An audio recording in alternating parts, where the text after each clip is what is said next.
Assalamualaikum warahmatullahi wabarakatuh. Perkenalkan, nama saya Endah Nur Kamila. NIM saya 857512859 dari UPBJJ Bandung. Pada kesempatan kali ini, saya akan melakukan pengamatan tentang ciri-ciri makhluk hidup dan gerak tumbuhan. Ada 5 tumbuhan dan 5 hewan yang akan saya amati. Tumbuhan ada bunga mawar putih, pohon pepaya, pohon jambu, pohon pisang, dan bunga kupu-kupu ungu. Adapun hewan yakni ayam, burung, kucing, ikan, dan lebah. Tumbuhan bunga mawar putih. Bunga mawar putih dikenal sebagai simbol kesucian, ketulusan, dan cinta yang murni. Kelopak bunganya berwarna putih, tersusun rapat dan melingkar dengan bentuk yang indah. Daunnya berwarna hijau tua, sedangkan batangnya berduri tajam sebagai pelindung alami. Aromanya sangat harum loh dan menenangkan.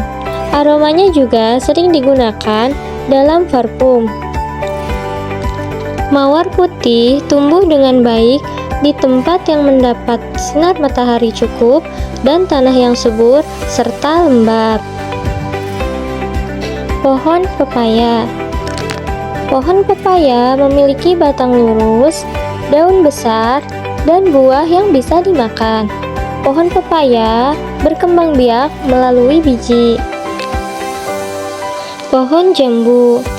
Pohon jambu memiliki batang yang keras dan bercabang.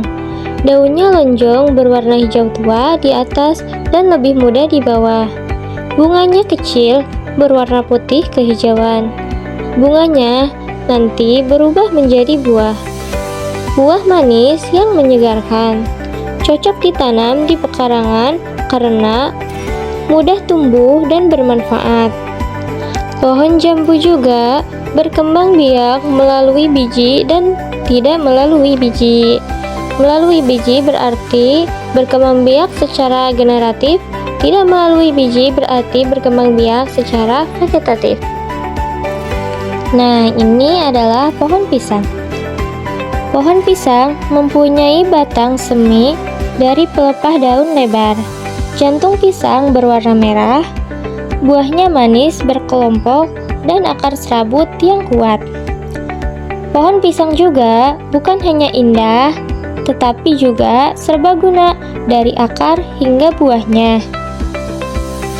Pohon pisang berkembang biak dengan tunas, disebut juga vegetatif alami. Nah, yang terakhir adalah bunga kupu-kupu ungu. Bunga kupu-kupu ungu memiliki ciri-ciri yang unik, yakni bentuk daunnya segitiga seperti sayap kupu-kupu dengan warna ungu kehitaman. Saat sore atau malam hari, daun-daunnya akan menutup seperti sedang tidur, lalu terbuka kembali ketika pagi tiba. Tanaman ini juga sering dijadikan hiasan meja atau taman karena tampilan yang menarik dan mudah dirawat. Hewan yang pertama ada ayam. Ayam bisa bergerak dengan berjalan dan berlari. Ayam bernafas menggunakan paru-paru loh dan memakan biji-bijian. Ayam bertelur untuk berkembang biak. Selanjutnya ada burung. Burung bergerak dengan terbang menggunakan sayap. Burung juga bernafas menggunakan paru-paru, serta memakan biji atau serangga. Kucing. Kucing suka berlari, melompat, dan bermain. Kucing juga bernafas dengan paru-paru. Kucing memakan ikan atau daging. Dalam perkembangbiakannya, kucing melahirkan serta menyusui. Kalau ini ikan. Ikan hidup di air. Ikan bergerak dengan berenang menggunakan sirip dan ekor. Ikan bernapas dengan insang dan bertelur di dalam air. Yang terakhir ada lebah. Lebah adalah Serangga kecil dengan tubuh belang kuning dan hitam mempunyai sayap tipis dan hidup berkoloni. Lebah juga menghasilkan madu dan dikenal sangat rajin serta bermanfaat bagi lingkungan. Kali ini objek yang akan saya amati adalah pergerakan pada tumbuhan putri malu. Adapun yang akan saya amati adalah gerak seismonasti dan gerak niktinasi. Gerak seismonasti adalah gerak yang dipengaruhi karena adanya rangsangan. Sedangkan gerak niktinasi adalah gerak yang dipengaruhi oleh cahaya atau sinar matahari. Yuk kita lihat bagaimana perubahan gerak pada tumbuhan putri malu. Nah, sekarang saya akan melakukan gerak seismonasti, yakni dengan melakukan sentuhan secara halus dan kasar pada tumbuhan putri malu. Nah, sekarang kita akan menyentuh dengan halus dulu.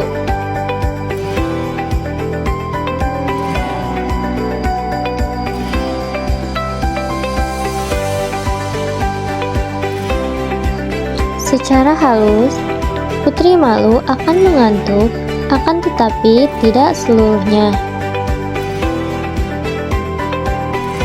Nah, untuk sentuhan secara kasar, putri malu akan mengantuk secara keseluruhan.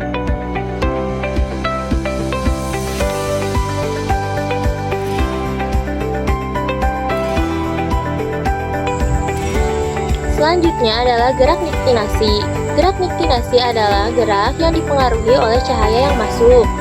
Di sini sudah ada dua tumbuhan putri malu, mari kita lihat. Yang satu akan ditutupi oleh baskom, yang satu dibiarkan terbuka. Nah, kita akan menunggu selama 30 menit.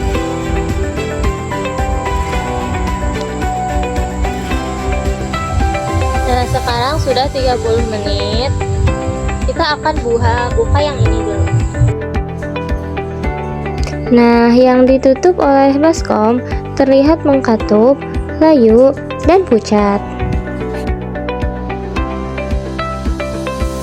Sedangkan yang dibiarkan terbuka terkena cahaya tampak segar, hijau, dan tegak.